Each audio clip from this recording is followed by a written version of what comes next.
Orochimaru ang ating isa sa mga giant na broodcock. So, sobrang ganda nito, kulay puti yung kulay. Minsan lang po nakakapalabas ng higanting puti, no? Yung balahibo, tingnan nyo po. Yan, sobrang ganda, no, makinis yan, no? Ang first customer of the day natin ay umorder po ng 50 chicks. Ang binigay ko, 55, may libreng 5. Kompleto na po yan sa VAC, 5,000 pesos package. Ngayong araw din, meron tayong mga tinitrain dito.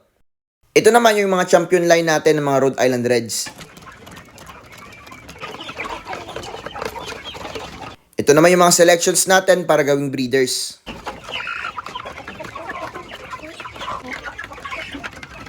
Ito naman ang mga giants na anak ni Avatar. Pag may magaganda kang manok, parang abot mo na ang langit. Orochimaru ang ating isa sa mga giant na broodcock. So, sobrang ganda nito, kulay puti yung kulay. Minsan lang po nakakapalabas ng higanting puti, no? Yung balahibo, tingnan nyo po. Yan, sobrang ganda, no, makinis yan, no? Masasabi ko na halos perfect na siya para sa puting manok. Sa laki, no, halos same lang naman sila ng Sasuke. Pero yung leeg niya lang sobrang taas. Yan, may pamitay. Maganda po yung kanyang balahibo sa likod. Yan, parang Super Saiyan. No, kita niyo pong tahid. Pakita mo sa kanila, Gab, yung tahid. Yan, yung tahid, no. Maliit pa po. Ibig sabihin, bata pa po itong si Orochimaru. Yan, sobrang ganda. Hindi ko pa nagagamit to. Siguro next month gagamitin ko na dahil nagfo-focus pa ako sa Sasuke ngayon. At ito po gagamitin ko kay 1, 2, 3, 4. No, yun po yung magiging babae nito. Yan. Ito naman yung unang nabili ng ating customer. No? So package yung nabili niya, 26,700 pesos yung nabayaran niya sa atin. No? Kasali na po yung shipping doon. Going to Cabasalan, Zamboanga. Hindi ako nagkakamali. Basta taga Zamboanga si sir. Yan. At bukas, biyabiyahin na po sila. Yan. No? Paid na po to. And waiting na lang tayo sa shipper na dumating dito. So nasa Jansa na sila, bukas yung biyahe nila. So para hindi ma-stress yung manok, dito lang muna. Ito po ay broodcock, no? Bata pa po to. So tawag dito is stag pa. Yan. Edad nito is 4 months old and magfa 5 months po to ngayong May 8. Yan. So, sobrang naamis ako dito dahil sobrang gumanda yung balahibo niya sa edad niya yung 4 months, no? Sobrang gumanda yung balahibo. Bali, kinuha ko to yung January lang and sobrang liit pa po nito, no? Kung nakita niyo sa mga vlogs natin. Ngayon sobrang lumaki siya.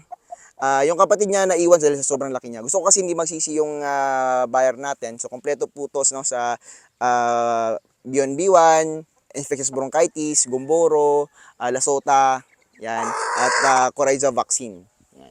So, sobrang ganda, grabe yung maintenance ko dito, may pamitay siya, at para hindi po pa talaga magsisi yung buyer, no?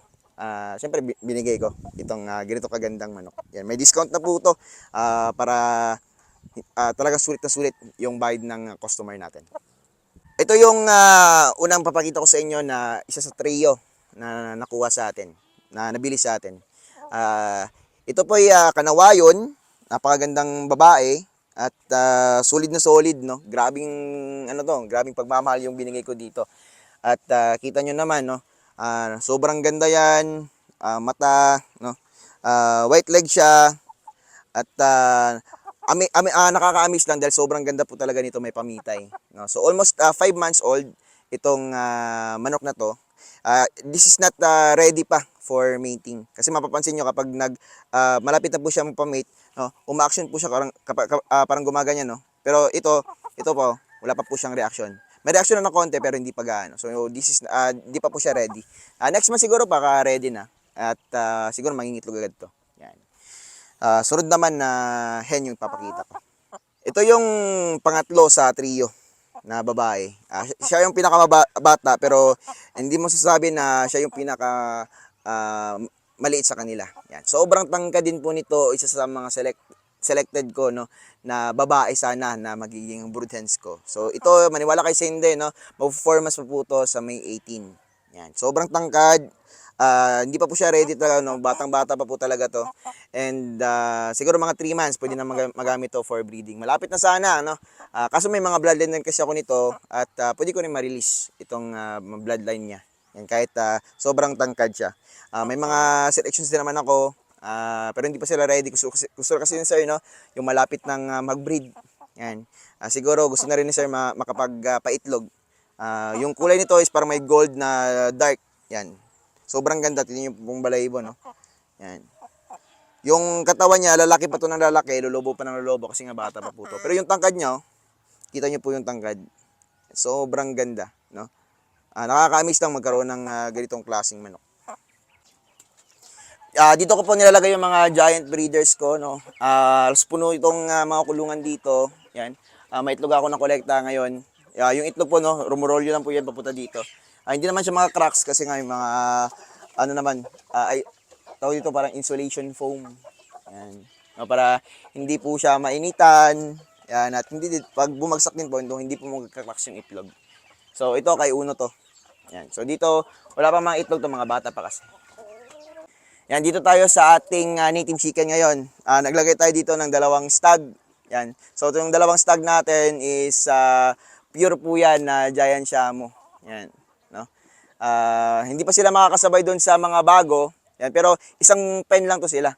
Inaaway pa kasi sila. Siguro mga 1 week yan, okay na po yan at magkakasama na yan sila.